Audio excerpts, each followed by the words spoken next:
안녕. 이번 시간은 가부타 국어 두 번째 시간이고, 우리는 지금 국어 기본 근력 강화반에 있는 거야. 만약에 지금 지난 시간에도 얘기했지만 지금 배우는 내용들이 너무 쉽다 그러면 심화반으로 가서 바로 실전 문제풀이에 적용하는 것부터 우리는 훈련을 하게 되면 되고, 우리가 지금 여기 있는 이유는 글을 어떻게 대하고 어떻게 뜯어보고 어떻게 문제풀이로 연결시키는지 그 첫 단추를 채우고 있는 거야. 그랬을 때 오늘 배우게 될 내용을 핵심적으로 뽑아보면 정보의 우선순위를 판별하는 법에 대해서 배우게 될 것이다. 그래서 길자유 표현 우리 지난번에 배웠었지? 4가지 길자유 표현이 있었어. 그리고 그 길자유 표현을 어떻게 독해행동으로 연결시키는지까지 배웠고, 실제 문단에 약간 인위적으로 만든 문단이야. 평가원 문단은 아니고 내가 길자유 표현을 연습해보라고 되게 꽉꽉 밀도 있게 넣어가지고 만든 그 문장들을 가지고서 실제로 연습을 해봤고, 오늘은 거기에서 나아가서 뭐까지 해? 문제의 적용까지 해볼 것이다. 자, 들어가 볼게. 지난번에 배웠던 내용, 국어에도 수학처럼 문제풀이 이전에 훈련이 필요하다. 산수 연습하고 뭐 구구단 외우고 그런 것처럼 국어에도 훈련이 필요해. 근데 그 첫 번째는 어휘력. 우리 계속 유인물 나가고 있지. 어휘력에 대해서 알아야 된다. 평가원에서 어떤 어휘가 빈출이 되는지, 그랬을 때 어떤 어휘를 봤을 때 어떤 태도를 취해야 하는지, 이거랑 같이 묶일 만한 어휘들은 뭐가 있는지 어느 정도는 우리가 알고 있어야지 해석을 할 거잖아. 그래서 어휘력이 기본 바탕이 되어야 되고, 그리고 지금 집중적으로 하고 있는 거 독해력 훈련, 글의 주제, 목적, 구조를 파악할 수 있는 훈련을 할 건데, 그거는 길자유 표현을 중심으로 하고 있다. 그랬을 때 오늘은 거기서 한 발자국 더 나아가서 논리력, 이렇게 뜯어본 글을 가지고서 문제풀이에 어떻게 사용을 하는지까지 우리 오늘은 좀 실전적으로 경험을 해볼 거고, 그 다음에 속력을 붙이게 될 것이다. 길자유 표현이 뭐라고 했지? 필자가, 그러니까 글쓴이가 글을 읽는 우리에게 뭔가 하고자 하는 말이 있단 말이야. 그랬을 때 내가 하고자 하는 말은 뭐야? 그리고 나는 이러이러한 순서로 이러이러한 방향으로 너희들에게 정보를 제공할 거야 라고 하는 사인들이 있어요. 그 사인을 필자가 독자에게 보내는 이런 언어적인 신호들을 우리는 길자유 표현이라고 부르고, 어떤 길자유 표현에 따라서 어떤 독해 행동을 해야 하는지가 분류가 되어 있으니 그거에 따라서 우리는 글을 읽어 내려가면 된다. 왜 길자유 표현이 필요한가? 그러니까 독서 지문이 우리에게 던지고자 하는 정보, 메시지가 있단 말이지? 그랬을 때 메시지를 잘 전달하기 위한 문장들의 역할들이 있어요. 그리고 그 역할들은 길자유 표현이라고 하는 걸 달고서 우리에게 전달이 되는데, 그걸 알면 우리가 모든 문장을 꼼꼼하게 꾹꾹 눌러서 같은 강도로 읽어 내려가면 다 읽었을 때 무슨 말했지? 약간 멍해진단 말이야. 분명히 나 밑줄까지 막 자치면서 읽었어. 근데 무슨 말 했는지 모르겠어가지고 문제 풀 때 다시 막 돌아간단 말이야. 그런 일이 없게 하려면 정보의 우선순위를 판별할 수 있어야 하고, 그러려면 문장의 역할을 나타내는 사인을, 신호를 알아야 한다라고 하는 거. 그래서 독해 2단계 전략이 있었어. 뼈대를 세우고 살을 붙이는데 먼저 지문을 빠르게 훑고 문제에서 뭘 물어보는지도 빠르게 훑을 거야. 그리고 이 지문을 훑는 단계에서 길자유 표현들 중심으로 우리가 뼈대를 세우고, 그 다음에 살을 붙이는 길자유 표현을 봤을 때 원리, 조건, 결과, 예시, 부연, 설명에 따라서 보통 이런 부분에서 문제가 많이 나오거든. 근데 정보량이 너무 많다 보니까 처음부터 다 꼼꼼하게 읽어 내려가면서 이해할 수 있을 거라는 기대는 나는 예전에 버렸어. 그러니까 우리가 지문을 약간 사용 설명서처럼 읽는 거지. 우리가 사용 설명서를 읽을 때 어떤 원리로 이 기계가 작동되는지까지 다 알고 하진 않잖아. 하지만 필요할 때 거기를 펼쳐보면 우리는 그걸 쓸 수 있잖아. 그런 것처럼 우리가 필요한 정보를 적재적소에서 빠르게 파악해서 문제 푸는 데 논리 근거로 사용하자라고 하는 그런 배경을 가지고 있어. 그랬을 때 맨 처음에 읽어 내려가면서 뼈대가 되는 부분, 살이 되는 부분을 우리가 체크를 해나갈 건데, 체크를 하면서 살이 되는 부분까지 이해가 다 돼버렸어? 그럼 땡큐지. 그럼 좋은 거야. 근데 그렇지 않다고 하더라도 쫄지 말라고. 바로 몇 페이지 어느 부분 피면은 이거 쓸 수 있다라고 하는 그 사용 설명서처럼 우리도 표시해 놓은 대로 바로 진입해가지고 문제 푸는 대로 연결을 시킬 수 있다라고 하는 거. 자, 우리 첫 번째로 배웠던 거 길자유 표현 중에 화제가 있었어요. 첫 번째는 길자유 표현 4가지가 있었는데 그 중에서 첫 번째는 화제였다. 자, 화제에 해당하는 부분은 우리가 꺾은 괄호를 쳐주기로 했어. 화제를 나타내는 길자리 표현을 만났어. 그러면 그 길자리 표현에 가까운 바로 앞 혹은 가까운 바로 뒤에 그 핵심 개념어를 나타내주는 그 부분이 딱 있단 말이지. 그 핵심 명사구에 이렇게 꺾은 가로를 치는 걸로 우리는 독해 행동으로 연결을 한다. 그랬을 때 여기에 적용을 해봤을 때 이렇게 정보의 가치를 적절히 활용, 뭐 데이터 소유권 문제, 개인정보 보호와 데이터 활용관 균형, 데이터 소유권, 그리고 여기 학계에서는 이라고 쳐져 있는데 학계에서는 이 데이터 소유권에 있어서 정보 주체의 기본적 인권이라 부른다라고 하는 이 정의를 나타내주는 부분 있잖아. 여기 안에 들어가는 부분이 디테일이고 학계에서 보는 데이터 소유권이라고 하는 게 핵심 명사구다 라고 하는 거, 우리 지난번까지 공유가 됐던 부분이야. 마찬가지로 법조계에서는 데이터 소유권을 이렇게 이 규정한다와 법적으로는 이 사이에 해당하는 부분이 디테일이 되는 거죠. 자, 오늘은 이 구조화 부분에 있어서 조금 더 깊이 들어가 볼 거야. 지난 시간에 예고를 했듯이 구조화를 나타내주는 길자리 표현이 있는데 그 중에서도 비교대조와 열거는 우리가 특별한 독해 행동을 취할 것이다. 왜냐? 구조화도 구성을 제시하는 거랑 결론은 이 햄버거로 치면 이렇게 빵이 이렇게 있어요. 그러면 위에 빵을 보고 아래 빵을 보고 이것은 햄버거구나 라고 하는 거를 이해하는 정도면 충분해. 그랬을 때 중요한 거는 안에 뭐가 들어가는지 이런 것들이 중요해지는데, 근데 이것들을 어떻게 분류하고 분별하고 파악하면 되는지를 오늘 조금 더 디테일하게 들어가 볼 것이다. 그래서 비교, 대조, 열거를 비교, 대조, 열거 이렇게 세 파트로 나눠서 볼 건데, 자, 먼저 비교를 해주는 길자리 표현을 만났어. 그러면 우리는 물결 표시를 칠 거야. 앞에 있는 거랑 같다.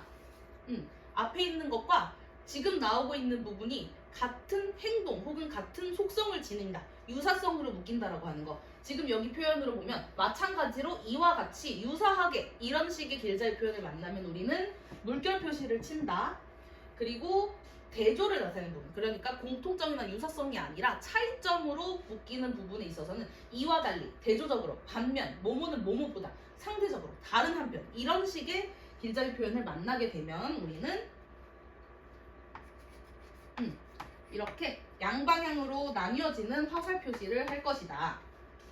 그리고 마지막으로 열거에 해당하는 길자리 표현을 만났어요. 열거에 해당하는 길자리 표현은 지금 보면 먼저, 우선, 첫째, 다음으로, 또한, 아울러, 더불어 이런 것들이 나오면 어쨌든 이거에서 나눠지는 것들이 2개 이상이라는 거잖아.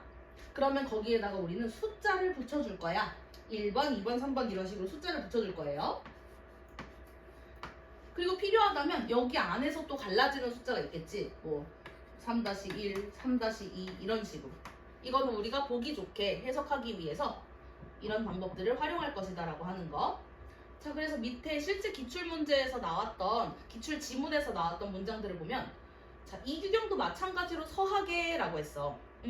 그러면 이 마찬가지로를 보면 우리는 물결을 쳐야지. 물결을 쳐. 그러면 이 앞에 나와 있는 이 이규경이라고 하는 게 중심적인 대상이 되는 거고, 이 앞에 나왔던 설명에서 이규경과 같은 속성을 가지는 문장들이 계속 나왔을 거란 말이야. 그러니까 만약에 앞에서 서학에 대해서 친화적이었어. 그러면 이규경도 마찬가지로 서학이라고 하면 서학에 대해서 친화적이겠구나 라고 빠르게 파악하고 넘기면 되는 거지, 하나하나 단어들을 힘줘가지고 읽지 않아도 되는 부분이 된다는 거야. 우리가 글 읽고 되게 정보를 머릿속에다 집어넣고 이 부하를 훨씬 줄여줄 수 있다는 얘기야. 그리고 여기 지금 뒤에 있는 문장을 보면 자연과 달리 인간 사회의 안정을 위해서는 개입이라고 하는 부분이 있어. 만약에 앞에 자연에 대해서 개입을 해야 한다고 했어. 그러면 당연히 인간 사회의 안정을 위해서는 개입이 필요하지 않다고 하겠지. 그리고 만약에 자연에 대해서는 개입하지 않아야 된다고 했어. 그러면 여기선 개입이 필요하다고 하겠지. 이 자연과 달리, 이와 달리에 해당하는 부분에 우리가 양방향 화살표를 쳐준다. 실제 기출 지문에서는 자연에 대해서는 개입하지 말아야 하고 인간 사회의 안정을 위해서는 개입이 필요하다라고 나왔었어요. 자, 여기다가 적용을 해볼게. 풀어왔지? 지금 보면 두 단계로 나뉜다.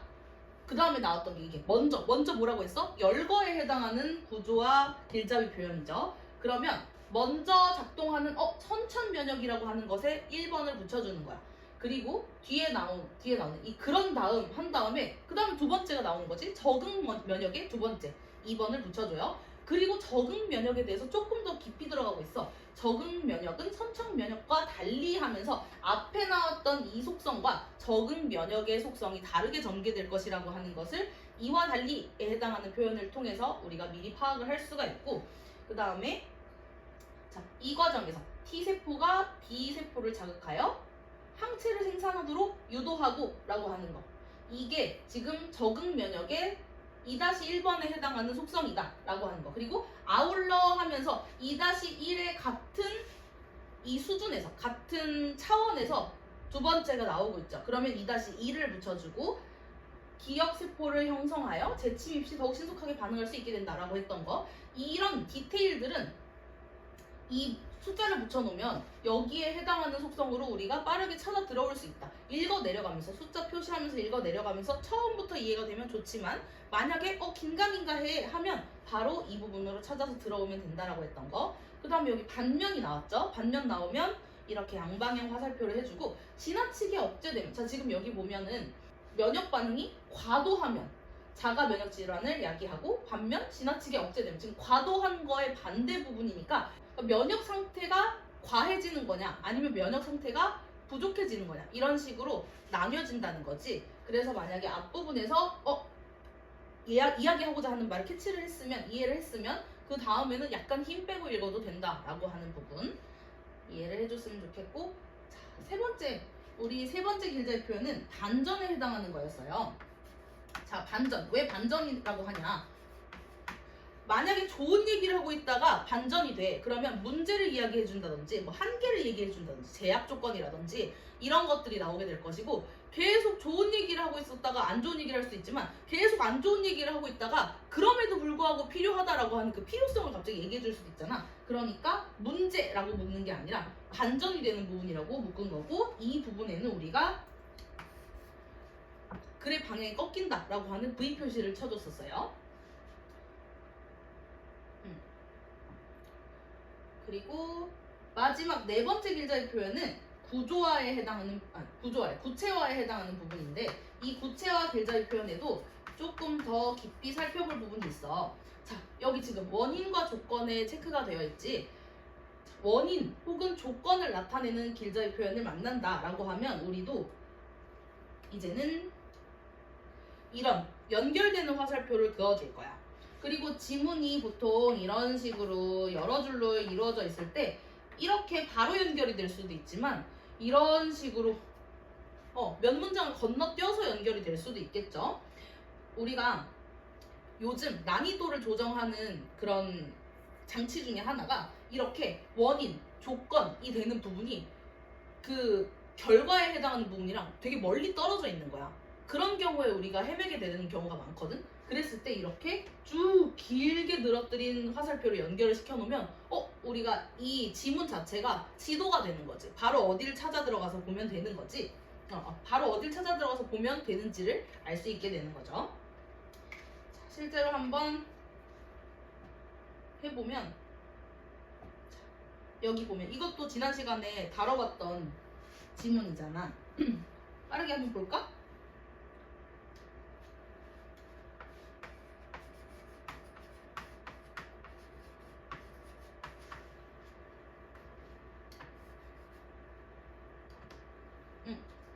다 봤지? 자, 이렇게 한다는 거야. 깊은 수면 단계인 서파수면은 결정적인 역할을 한다. 자, 왜냐하면이라고 하는 원인과 근거가 되는 길잡이 표현이 나왔어요. 그러면 왜냐하면 뒤에 나오는 게 원인이 되고 그 앞에 나오는 게 결과가 될 거잖아. 그러니까 깊은 수면 상태인 서파수면이 결정적이다. 2단계에서 해마의 정보가 대뇌피질로 반복 재생되면서 기억 구조가 안정화되기 때문이다. 그러면 우리 이렇게 가로 표시 치는 것까지만 지난 시간에 했는데 이제 이 덩어리를 연결시켜주는 화살표까지 그어준다는 거지. 그 다음에 지금 보면 자, 예컨대 하면서 나왔던 부분은 그냥 우리 괄호를 쳐놓는 거고, 이는 언어학습에만 국한되지 않고 운동기술 습득이나 문제 해결 능력 향상에도 적용된다. 다시 말해 하면서 자, 이 부분들 다 앞에 나와 있던 내용을 요약 재정리해주는 부분이고, 재진수를 해주는 부분이고, 자, 여기 지금 보면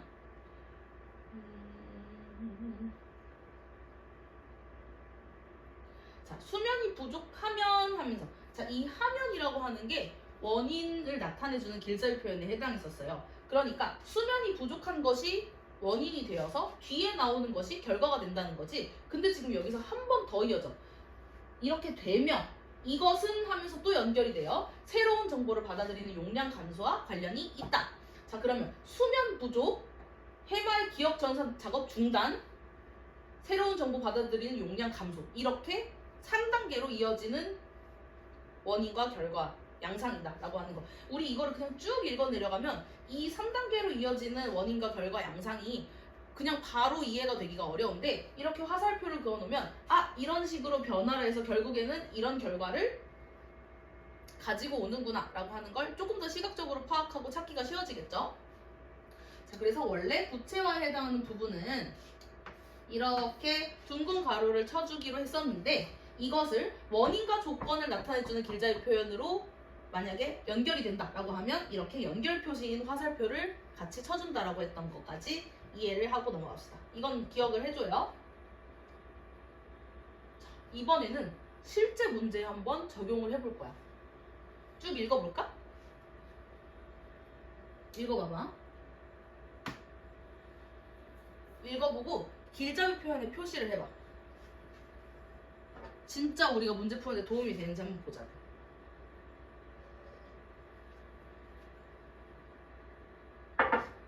이건 12학년도 수능이야.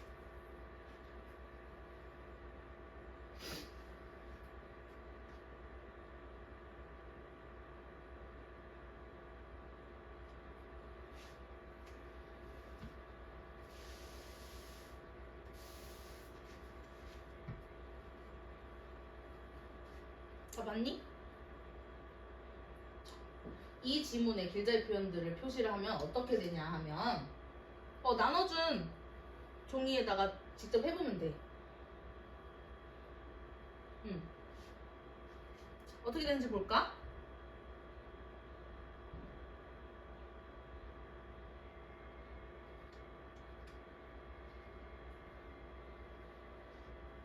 나눠준 종이에다가 길자유 표현을 한번 표시를 해보고 그 다음에 문제풀이로 넘어가 볼 거야. 첫 번째 문제.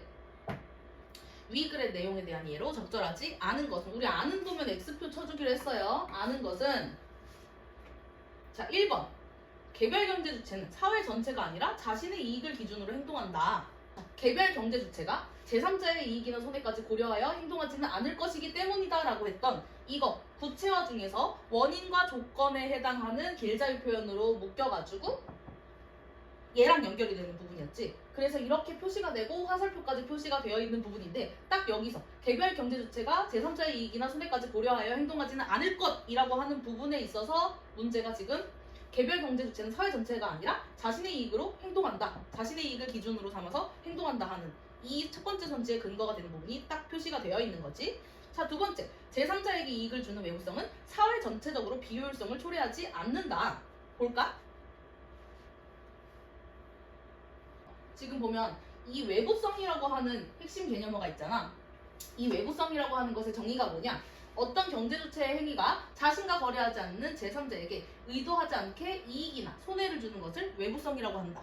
자, 외부성의 정의, 이 외부성에 체크를 해놨으면 이 바로 앞에 이어지는 내용들이 외부성을 나타내주는 건데, 지금 여기 보면 이익이나 손해를 준다. 외부성에는 이익도 들어가요. 의도하지 않게 제3자에게 이익을 주는 것 또한 외부성에 해당한다는 거야. 근데 지금 여기 보면 제3자에게 이익을 주는 외부성은 사회 전체적으로 비효율성을 초래하지 않는다라고 하는데, 지금 외부성이라고 하는 것의 정의에 바로 이어서 외부성은 비효율성을 초래할 수 있다라고 했어. 자, 이걸 보면 지금 외부성 안에 이익도 들어가고 손해도 들어가는데 이 두 가지가 묶인 전체 외부성이라고 하는 것이 비효율성을 초래한다고 돼 있잖아. 근데 지금 왜 나눠가지고 이익을 주는 외부성은 비효율성을 초래하지 않는다고 자의적으로 비트냔 말이야. 그래서 정답은 2번이 된다. 그래서 우리가 체크를 이렇게 길잡이 표현을 중심으로 잘 해놨고, 그리고 거기서 뭘 물어보는지를 바로바로 들어가서 확인을 해볼 수 있으면 외부성, 그럼 바로 앞이 정의겠네.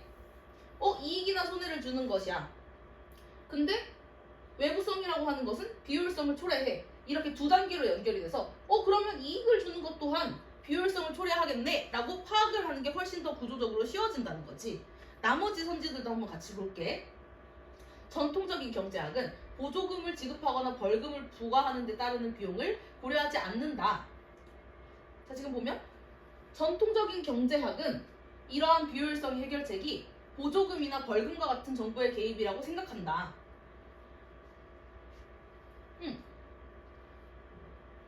근데 지금 여기서 보면 여기 그러나 여기에 반전 표시가 되어 있죠. 전통적인 경제학은 모든 시장 거래와 정부 개입에 시간과 노력, 즉 비용이 든다는 점을 간과하고 있다. 자, 간과하고 있다고 했지 고려하지 않는다라고 하는 서술 표현으로 살짝 바꿨지만 결국에는 뭐야? 같은 내용이죠. 적절해요. 4번, 사회 전체적으로 모아 이익을 더 늘릴 여지가 있다면 그 사회는 사회적 효율성이 충족된 것이 아니다. 볼까? 비효율성이 뭐냐? 사회 전체로 보면 이익이 극대화되지 않는 비효율성, 이렇게 바뀌었어. 그러면 우리가 이 비효율성이라고 하는 것을 핵심 개념으로 표시를 해놨으면 사회 전체로 봤을 때 이익이 극대화되지 않는 것을 우리는 비효율성이라고 부르는구나 라고 이해를 할 수 있단 말이죠. 효율성이 충족된 것이 아니다. 비효율성, 이게 곧 비효율성을 나타내는 거고, 사회 전체적으로 모아 이익을 더 늘릴 여지가 있다. 이익이 극대화되지 않았기 때문에 이익이 조금 더 늘어날 여지가 있다 라고 하는 것과 결국에는 같은 의미를 담고 있는 표현이지. 그래서 4번 또한 적절하다. 5번, 이익이나 손해를 주고받는 당사자들 사이에 그 손익에 관한 거래가 이루어지는 경우는 외부성에 해당하지 않는다. 볼까요? 맨 위에 보면 어떤 경제 주체의 행위가 자신과 거래하지 않는 제3자, 그냥 우리 제3자만 가지고 가면 안 돼. 제3자는 뭐냐면 자신과 거래하지 않는 대상이 제3자라는 거야. 그러니까 나와 거래를 하는 대상은 제3자가 아니라 당사자야. 당사자에게 영향을 미치는 건 외부성이 아니에요. 적절하죠? 그래서 정답 2번이다. 그리고 이렇게 길자의 표현을 표시해놓은 문단을 가지고서 그 다음 문제도 한번 풀어봅시다. 자, 기억의 사리를 A처럼 설명할 때 보기에 가와 다에 들어갈 말로 옳은 것은, 옳은 것 동그라미 치고, 자 여기 기억, 공장의 제품 생산이 강물을 오염시켜서 주민들에게 피해를 줘. 이게 지금 대표적인 외부성의 사례래. 그랬을 때 그것을 A처럼 설명을 해. 자, 과수원의 이윤을 극대화하는 생산량이 QA라고 할 때 생산량을 QA보다 늘리면 과수원의 이윤은 줄어든다. 자, 지금 이 다음에 나오는 하지만이라고 하고 그 뒤에 나오는 내용이 굉장히 중요한 부분이에요. 이로 인한 과수원의 이윤 감소보다 양봉업자의 이윤 증가가 더 크다면 생산량을 QA보다 늘리는 것이 사회적으로 바람직하다. 사회 전체적으로 봤을 때 이익이 더 늘어나는 부분에 대해서 이야기를 해주고 있는 거지. 그랬을 때 이 문제를 봤을 때 공장의 이윤을 극대화하는 생산량이 QB라고 할 때 생산량을 QB보다 어떻게 하면 공장의 이윤은 줄어든다 라고 하는데 이 부분은 우리가 지금 답을 파악할 수가 없어. 왜냐면 극대화하는 지점이 있어. 그럼 그 극대화하는 걸 넘어가도 공장의 이윤이 줄어들고 거기에 못 미쳐도 공장의 이윤은 줄어든단 말이야. 그러니까 우리는 지금 여기까지만 읽고서는 이걸 고를 수가 없어. 그게 정상이야. 그래야만 해. 그러면 지금 보면 우리가 알 수 있는 거, 딱 판단할 수 있는 딱 하나가 있어. 그게 뭐냐? 하지만이라고 했던 이 V 표시 쳤던 이 부분을 같이 봐줘야 돼. 자, V 표시했던 부분. 자, 하지만 어디 있어? 하지만 이로 인한 과수원의 이윤 감소보다 양봉업자의 이윤 증가가 더 크다면 QA보다 늘리는 것이 바람직하다. 그러면 이 공장의 이윤 감소보다 주민들의 피해 감소가 더 크다면, 그러면 우리 지금 크다면을 정답은 1번 아니면 2번이겠구나 라고 하고 들어가야 된단 말이야. 나머지는 다 버려. 그러면 우리 이제 가가 줄이면밖에 안 된다는 걸 알 수가 있어. 무슨 말인지 알겠어? 확실한 걸 기준으로 잡아. 크다면 아까 나왔던 구조랑 같잖아. 피해 감소가 더 커. 피해 감소가 결국에는 뭐야? 이익이잖아. 이익이 더 커. 그러면 자, QB보다 줄였을 때 공장의 이윤은 줄어든다. 하지만 이로 인한 공장의 이윤 감소보다 주민들의 피해 감소가 더 크다면 생산량은 QB보다 그러면 얘랑 같아야 돼. 그러니까 줄이면 정답 1번. 괜찮니? 나는 너희들에게 알려주는 게 이상한 공식이라든지 이상한 요령을 알려주려고 하는 게 아니야. 어디다가는 써먹을 수 있고 어디다가는 못 써먹는 그런 야매를 알려주려고 하는 게 아니고 글을 어떻게 기준 잡고 읽어야 되는지 그 기초부터 가르쳐 주려고 하는 거야. 어쨌든 우리가 국어가 모국어잖아. 그러니까 영어 문법 공부하는 것처럼 막 주어, 목적어, 보어, 서술어 이런 식으로까지 공부할 필요는 없지만 적어도 글의 얼개를 파악할 수 있는 도구들을 알고 있으면 글을 조금 더 효율적으로 읽어 나갈 수 있고 그 글을 효율적으로 읽어 나가는 걸 바탕으로 정보의 우선순위를 파악하고 뭐가 어디 붙어 있는지 그 구조를 알고 그 다음에 문제를 풀면 조금 더 확실하게 기준 잡고 풀 수 있다는 거야. 그래서 오늘의 과제는 나눠준 독서 지문 3개에서 독해 행동을 표시해 올 거야. 우리 지금 오늘 배운 거. 자, 화제는 핵심 명사구의 꺾은 괄호, 그리고 구조화는 원래는 그냥 보고 넘기는 부분이지만 자, 비교, 대조, 열거가 나오면 물결, 양방향 화살표, 숫자 붙여주기까지 한다. 그리고 반전 표현이 나오면 그 부분에 방향이 꺾인다는 V 표시를 해주고 마지막으로 구체화 부분은 다 덩어리로 이렇게 괄호로 묶어주는데 그 중에서 원인과 조건에 해당하는 부분이 나오면 거기에 결과에 해당하는 부분까지 화살표를 그어준다. 이 독해 행동을 표시를 해오면 되고 그 다음에 각 문단마다 이 문단의 역할이 뭔지 열자 안팎으로 적는다.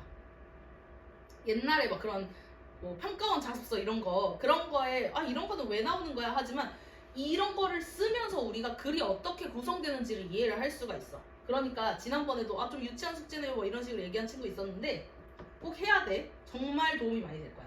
자, 그리고 뼈가 되는 부분과 살이 되는 부분을 구별하지 못했으면 지난번이랑 마찬가지인 숙제지. 이것도 독해 행동 체크하지 못한 데가 있고 그러면 질문으로 나한테 꼭 들고 와야 돼. 다음 시간 목표는 실제 기출문제를 더 많이 접해보고 더 많이 적용해보면서 진짜 이게 쓸만한지 그리고 우리가 훈련이 잘 되어가고 있는지까지 파악을 해볼 것이다. 고생했어요.